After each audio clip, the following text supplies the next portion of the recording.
Hi, and welcome to APUSH History, Lesson number 10, Towards the Constitution. We'd seen in our previous lesson how we'd moved through the revolutionary period towards the establishment of this new nation, and there were some unintended problems and unintended consequences of decisions that people had made that seemed awfully good when we made them in terms of setting up our first initial government under the Articles of Confederation. The Confederation had some serious limitations. The first of which was, and all these limitations are going to come together in the 1780s or 1770s, 1780s and lead to some problems that make this government essentially unsustainable. The first of these problems involved the fact that there's no executive branch. They were afraid that having an executive branch would make a government that was too much like a king, and linkage to previous ideas, we just gotten done with that, it didn't seem desirable. But this organizational defect is going to have some serious consequences for the nation. First of all, Congress, without an executive branch, has no one to enforce the laws. Second of all, Congress, as the legislative branch, was explicitly forbidden from having the power to tax. As such, there was no way to pay the Continental Army off, and it was a big struggle to try to make sure that the Army could be paid. There was rumors of a so-called Newburgh conspiracy of Army officers who were going to march on the Capitol. George Washington, in fact, talks them out of that, thinks it's probably not a good idea for them to do that. And as such, the Army officers eventually get paid, but it hardly makes a government seem strong. It does not give the appearance of strength when a government cannot pay off the people that were entrusted to its national defense throughout the time of the Revolution. And the issue of no taxation, no revenue leads to an enormous debt problem. The United States owed over $35 million from the Revolutionary War, which back then was an awful lot of money and growing, and they had no power to tax. In fact, the United States government's main way that it was going to gain revenue, besides perhaps selling land, was to request of states, to ask each state to make voluntary contributions of the amount of money necessary to run the government. Voluntary contributions, which means Congress is going to have to look elsewhere to pay off their debts. There's never going to be enough to do what needs to be done. The one good achievement of the Articles of Confederation, which we discussed in the last lesson, we can briefly mention it here, the land ordinances of 1785 and 1787. Since the Congress couldn't tax, they turned immediately to these land sales as the one big way they're going to gain revenue.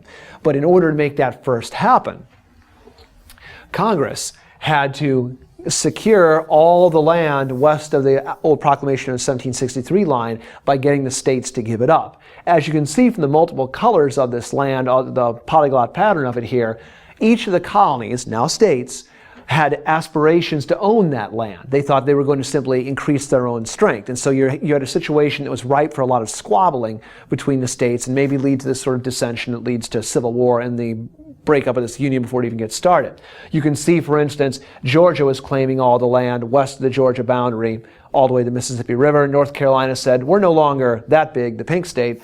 We're that big now. And South Carolina, they wanted riverfront property too, a long, slender band to get themselves there to have contacted the Mississippi River for getting down into the Gulf. States like Massachusetts, small states, saw this as a golden opportunity to expand their reach. Massachusetts even argued, our border stops at New York. Yes, that's true, but then it vaults over the top of New York and continues there and goes all the way to the end of the established United States.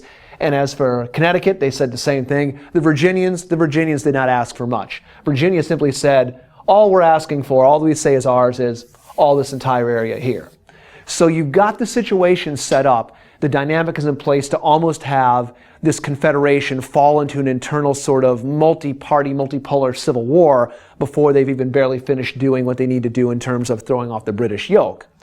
What happens is, through compromise between the states, New York and Virginia give up their land claims, and by doing so persuade all the other states to give them up too. In other words, the land to the west of my forearm here, this land here is given in trust to the federal government to then use to reestablish and set up into states. And this was one of the positive achievements of the Northwest Ordinance. The setting up of this land into states was done in such a manner so that we would never be a nation that had colonies. Each state that comes into the Union, whether it's Ohio in 1803, Illinois in 1818, whichever state comes into the Union, once they come in, they get all the full benefits and equal rights and sovereignty issues or sovereignty powers of all other states. In other words, The older states are not somehow superior or more powerful or stronger states politically within the government simply because they were here first. So we do learn from the British experiment and say that here there will be no colonies here, and instead we will set up a nation with multiple chips off the old block, coming in full and equal. This was the one positive achievement, and through the land ordinance of 1785, with the land being surveyed, the land could be sold and the government could at least get some revenue. Not as much as they needed, and the states certainly weren't going to chip in their quote-unquote fair share, but they're going to begin to have a process of achieving revenue and gaining that revenue as they need it to start haltingly and in a hesitating manner pay their bills and meet their obligations. But there's a host of other issues confronting this army too, besides debt and besides monetary issues. There's economic problems that are larger. Surviving economically in this hostile Atlantic world is going to be a struggle. The United States is a weak new republic. We're a weak new republic in a nation where strong imperialist monarchies are the norm. As such, we get pushed around a lot. The nation does not get taken seriously. So you wind up having the British government refusing to trade with the United States. Remember, under mercantilism, we had exclusive trade access to an awful lot of the British Empire. The British, almost with glee, they cut that off. They say, oh, sorry, you're an independent nation now. You're not part of our imperial system anymore. Guess what? You're going to pay taxes to trade with us, or better yet, we're simply going to block off our West Indies and other markets to you and not let you trade for them at all. Congress could not get the states to work together, didn't have the power to regulate foreign commerce, which wound up being a problem. And so as a result, American exports during this period were actually lower than they were when we were under the colonies. The framers thought initially, this is the difference between theory and practice, the framers thought a loose, weak government is good. It might be a good idea when you talk about it after life under Parliament and the King and the Navigation Acts, etc., but when you put it into practice, Congress could not stop one state from doing anything that a state wanted to do. If a state wanted to raise taxes on imports, it could. If a state wanted to raise taxes on goods coming from another state, it could. So you've got a host of disunifying issues. But it's not just economic problems. There's problems with diplomacy, surviving this international world that is hostile. The great powers, even our former allies, the French, but the Spanish, French, and the British, in many ways they took, I guess, what you could say is a stand back, hands off, just kind of wait and see attitude. Because they were convinced that these 13 colonies, now states, would screw this up. They were convinced that they would fall into civil war and chaos, and once that happened, France, Britain, and Spain each sort of planned on swooping in and picking up at bargain basement prices all the properties and territories and resources they wanted. They were just going to sweep up all the broken pieces when that time came. That was their intention. So, as such, they're not in any hurry to do anything that's beneficial to the United States.